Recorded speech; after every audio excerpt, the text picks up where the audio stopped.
ഏറ്റവും ഈസിയായി ചെയ്യാൻ പറ്റുന്ന കാര്യമാണ് പ്രസംഗം എന്നുള്ളത്. മലയാളത്തിൽ സംസാരിക്കാൻ കഴിഞ്ഞാൽ മതി, വേറെ ഒന്നും വേണ്ട. പിന്നെ കുറച്ച് നമ്മൾ ചിന്തിക്കണം, നമ്മൾ ആലോചിക്കണം, അത്രമാത്രം. പിന്നെ ഇപ്പോൾ എന്തും ആദ്യം ചെയ്യുമ്പോൾ, ഇപ്പോൾ കുട്ടികൾ സൈക്കിളോട്ടാൻ പഠിക്കുമ്പോൾ കുറേയൊക്കെ നമ്മൾ എന്ത് ചെയ്യും, വീണ് കയ്യും കാലൊക്കെ മുറിയും. നീന്താൻ പഠിക്കുമ്പോൾ കുറച്ച് നമ്മൾ വെള്ളത്തിൽ മുങ്ങിപ്പൊങ്ങും, അത് സ്വാഭാവികമാണ്. അതുപോലെ ആദ്യമായിട്ട് സംസാരിക്കുമ്പോൾ ചിലപ്പോൾ ഒന്നും ബബ്ബ പഠിക്കും, അത് 2-3 പ്രാവശ്യം കഴിയുമ്പോൾ അത് മാറും ചെയ്യും. അത്രയേ ഉള്ളൂ. പിന്നെ മനസ്സാണ് ഏറ്റവും പ്രധാനം. എപ്പോഴും നമ്മൾ മനസ്സിലേക്ക് നല്ലത് കൊടുക്കണം. എനിക്ക് മനസ്സിലാവണില്ല, എനിക്ക് പഠിയണില്ല, ഇങ്ങനെ ചിന്തിക്കരുത്. മനസ്സിനോട് എപ്പോഴും എനിക്ക് പറ്റുന്നുണ്ട്, എനിക്ക് കഴിയുന്നുണ്ട്, എനിക്ക് ഉഷാറാവുന്നുണ്ട്, അങ്ങനെ നല്ല കാര്യങ്ങൾ ഇങ്ങനെ എപ്പോഴും മനസ്സിലേക്ക് കൊടുക്കണം. ബഹുമാനപ്പെട്ട അധ്യക്ഷൻ, വേദിയിലും സദസ്സിലും ഒരുമിച്ച് കൂടിയ പ്രഗത്ഭ വ്യക്തികളെ, എൻ്റെ പ്രിയപ്പെട്ട നാട്ടുകാരെ, വിദ്യാർത്ഥികളെ, എല്ലാവർക്കും എൻ്റെ നമസ്കാരം. നന്മ സാംസ്കാരിക വേദി സംഘടിപ്പിച്ച സന്തോഷത്തിൻ്റെ താക്കോൽ എന്ന ഒരു വിഷയത്തിൽ ഒരു ഏകദിന ശില്പശാലയാണ് ഇവിടെ നടക്കുന്നത്. എനിക്ക് മുമ്പ് അധ്യക്ഷനും ഉദ്ഘാടകനും സ്വാഗത പ്രഭാഷകനും സന്തോഷം എന്ന വിഷയത്തിൽ കുറേ കാര്യങ്ങൾ സംസാരിച്ചു. നമ്മളെല്ലാവരും സന്തോഷം ആഗ്രഹിക്കുന്നവരാണ്, സമാധാനം ആഗ്രഹിക്കുന്നവരാണ്, എല്ലാവരും സുഖം ആഗ്രഹിക്കുന്നവരാണ്. നമ്മൾ ഒരാളെ കണ്ടാൽ ആദ്യമായിട്ട് എന്താ ചോദിക്കുക? സുഖാണോ എന്താ ചോദിക്കുക? അത് ലോകത്തെ എവിടെയും അങ്ങനെയാണ്. അറബികൾ കണ്ടാൽ എന്താ ചോദിക്കുക? കൈഫൽ ഹാൽ, അല്ലേ? എന്താണ് ഹാൽ? സുഖാണ്. ഇംഗ്ലീഷുകാർ ഹൗ ആർ യു, തമിഴന്മാർ എപ്പിടി ഇരിക്കി, സൗഖ്യം താനേ, ഹിന്ദിക്കാർ ബായ് ക്യാലേ. എവിടെയും ആദ്യമായി 2 പേര് കാണുമ്പോൾ ചോദിക്കുന്നത് സുഖത്തെക്കുറിച്ചാണ്, സന്തോഷത്തെക്കുറിച്ചാണ്.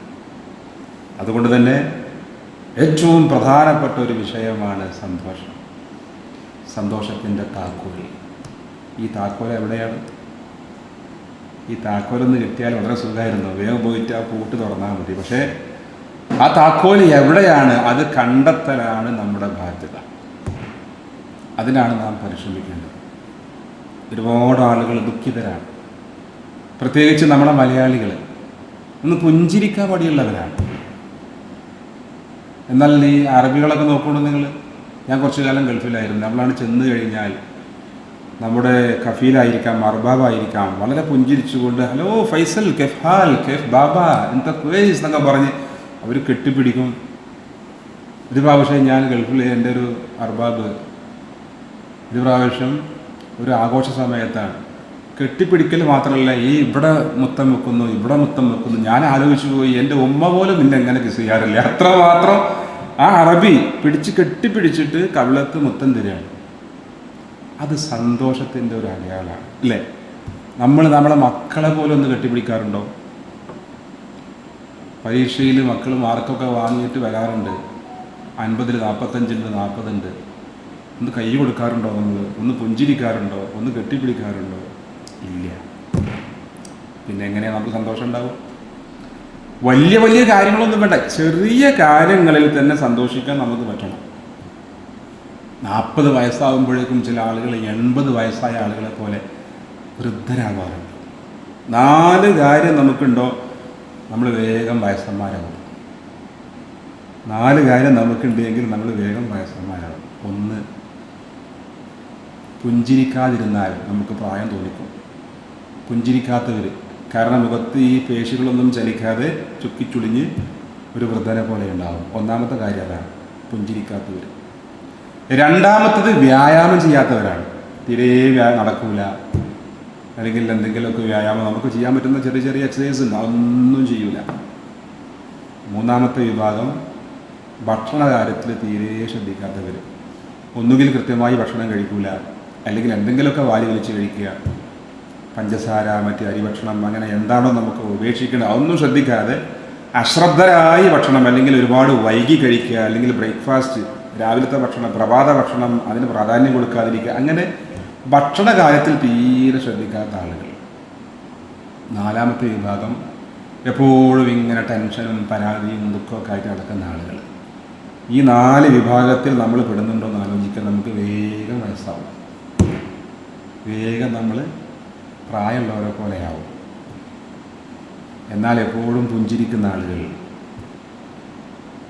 ഭക്ഷണ കാര്യത്തിലൊക്കെ ശ്രദ്ധിക്കുന്ന ആളുകൾ, അതുപോലെ തന്നെ ദുഃഖങ്ങളും പ്രയാസങ്ങളൊക്കെ ഉണ്ടെങ്കിലും അതൊക്കെ മാറ്റിവെച്ച് എല്ലാറ്റിനെയും പോസിറ്റീവായി കൊണ്ടുകൊണ്ട് എപ്പോഴും സന്തോഷത്തോടെ കഴിയുന്ന ആളുകൾ, ഇങ്ങനെയുള്ള ആളുകളാണോ നമുക്ക് ഒരു 80 വയസ്സായാലും മുഖത്ത് ഒരു ചുറുചുറുക്കുണ്ടാവും. നമ്മൾ മെഗാസ്റ്റാർ മമ്മൂട്ടിയെ പോലെയാവും. നമുക്ക് മമ്മൂട്ടി ആവണോ എന്ന് പറഞ്ഞു കഴിഞ്ഞാൽ സന്തോഷമുള്ള ആളുകളാവണോ? തീർച്ചയായും സന്തോഷത്തിൻ്റെ താക്കോൽ നമ്മൾ കണ്ടെത്തണം. സന്തോഷിക്കുക, സ്വയം സന്തോഷിക്കുകയും മറ്റുള്ളവരെ സന്തോഷിപ്പിക്കുകയും മറ്റുള്ളവരെ സന്തോഷിപ്പിക്കുന്നതിൽ ഒരു സന്തോഷം കണ്ടെത്തുകയും ചെയ്യാൻ നമുക്ക് പറ്റണം. അതെങ്ങനെയാ? ഉദാഹരണം പറഞ്ഞാൽ ഒരു ബസ്സിൽ നമ്മളിങ്ങനെ പോവുകയാണ്, നല്ലൊരു സീറ്റിൽ നമ്മൾ ഇരിക്കുന്നുണ്ട്. അപ്പോഴാണ് ഒരു പ്രായം ചെന്ന ഒരു വ്യക്തി അടുത്ത സ്റ്റോപ്പിൽ നിന്ന് കയറിയത്. അപ്പോൾ നമ്മൾ അവിടുന്ന് വേഗം എണീറ്റിട്ട് ചേട്ടാ ഇവിടെ ഇരുന്നോളൂ എന്ന് പറയാം. അതാണ് അദ്ദേഹത്തെ സന്തോഷിപ്പിക്കൽ. അദ്ദേഹം അവിടെ ഇരുന്ന് സുഖമായി യാത്ര ചെയ്യുമ്പോൾ അത് കാണുമ്പോൾ നമുക്ക് സന്തോഷം ഉണ്ടാവണം. സ്വയം സന്തോഷിക്കുകയും മറ്റുള്ളവരെ സന്തോഷിപ്പിക്കുകയും മറ്റുള്ളവർ സന്തോഷിക്കുന്നതിൽ ഒരു സന്തോഷം കണ്ടെത്തുകയും ചെയ്യുക. എന്നാൽ നമ്മൾ വിജയിച്ചു. മനസ്സിലുള്ള പകയും വിദ്വേഷവും ഒക്കെ മാറ്റി നല്ല മനസ്സോടെ നമ്മൾ മുന്നോട്ട് പോയാൽ നമുക്ക് എല്ലാവർക്കും സന്തോഷം ഉണ്ടാകും. ഏറ്റവും പ്രധാനമായി എനിക്ക് പറയാനുള്ളത് ഉള്ളത് കൊണ്ട് തൃപ്തിപ്പെടുക. ശ്രീബുദ്ധൻ പറഞ്ഞു, നിങ്ങൾ ദുഃഖിക്കുന്നതിൻ്റെ പ്രധാനപ്പെട്ട കാരണം നിങ്ങളുടെ അത്യാഗ്രഹമാണ്. ആഗ്രഹങ്ങൾ നമുക്കുണ്ടാവണം, അത് ആവശ്യമില്ല. മനുഷ്യന് ആഗ്രഹം ഉണ്ടാകും, പക്ഷെ അത്യാഗ്രഹം അത് നമ്മളെ ദുഃഖിപ്പിക്കും, നമുക്ക് ടെൻഷൻ പ്രദാനം ചെയ്യും. അപ്പോൾ ആഗ്രഹിക്കുക, അത്യാഗ്രഹം ഒഴിവാക്കുക. എല്ലാറ്റിൻ്റെയും പോസിറ്റീവായ വശങ്ങൾ കാണാം. എല്ലാം നല്ലതിന്, സംഭവിച്ചതൊക്കെ നല്ലതിന്, സംഭവിച്ചു കൊണ്ടിരിക്കുന്നതും നല്ലതിന്, സംഭവിക്കാൻ പോകുന്നതും നല്ലതിന്. എന്തെങ്കിലുമൊക്കെ അള്ളാഹു അതിലൊരു നന്മ കണ്ടിരിക്കും എന്ന് കരുതി സന്തോഷമായി മുന്നോട്ട് പോയാൽ തീർച്ചയായും അവർക്ക് സന്തോഷമുണ്ടാകും, സമാധാനമുണ്ടാകും.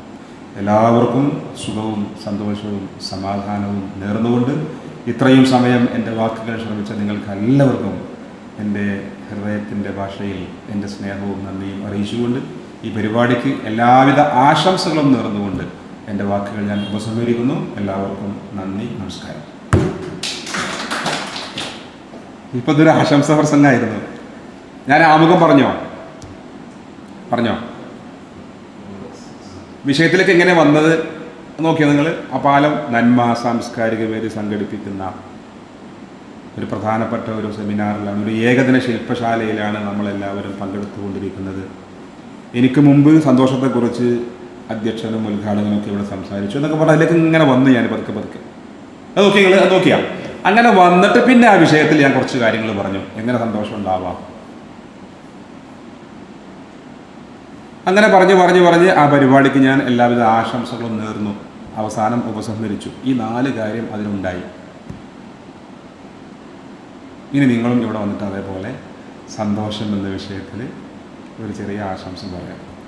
ചില കാര്യങ്ങളൊക്കെ നമുക്ക് ഡിസോർഡർ ആവാം, കുഴപ്പമില്ല, പഠിക്കുകയല്ലേ, അപ്പോൾ ആരും ബേജാറാവണ്ട. നിങ്ങൾക്ക് കഴിയുമ്പോൾ നിങ്ങൾ പറയാം. ഇവിടെ എങ്ങനെ പറഞ്ഞാലും ആരും പരിഹസിക്കൂല, ആരും കുറ്റപ്പെടുത്തൂല. തെറ്റ് പറഞ്ഞാലും നിങ്ങൾക്ക് പ്രോത്സാഹനം ഉണ്ടാവുള്ളൂ, അങ്ങനെ കൈയടിക്കും. അത് പതുക്കെ ആ തെറ്റുകൾ ശരിയാവും.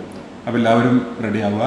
ആദ്യമായിട്ട് പ്രിയപ്പെട്ട നമ്മുടെ ഇവിടെ തന്നെ ആയിക്കോട്ടെ, ആദ്യം ജോൺ സാറ്, പിന്നെ ടീച്ചർ, പിന്നെ മോന്, പിന്നെ നമ്മുടെ നാരായണന്, പിന്നെ സാറ്, അങ്ങനെ നിങ്ങൾക്ക് കഴിയുമ്പോൾ പറയാം. ഒരാൾ പറയുമ്പോൾ എല്ലാവരും ശ്രദ്ധിച്ചാൽ മതി. അപ്പോൾ നിങ്ങൾക്ക് ഇങ്ങനെ എല്ലാം ശ്രദ്ധിക്കുമ്പോൾ ഒരു ഐഡിയ കിട്ടും. ആ ഐഡിയയാണ് നമ്മളെ വിജയിപ്പിക്കുന്നത്. കേട്ടില്ലേ? Idea can change our life.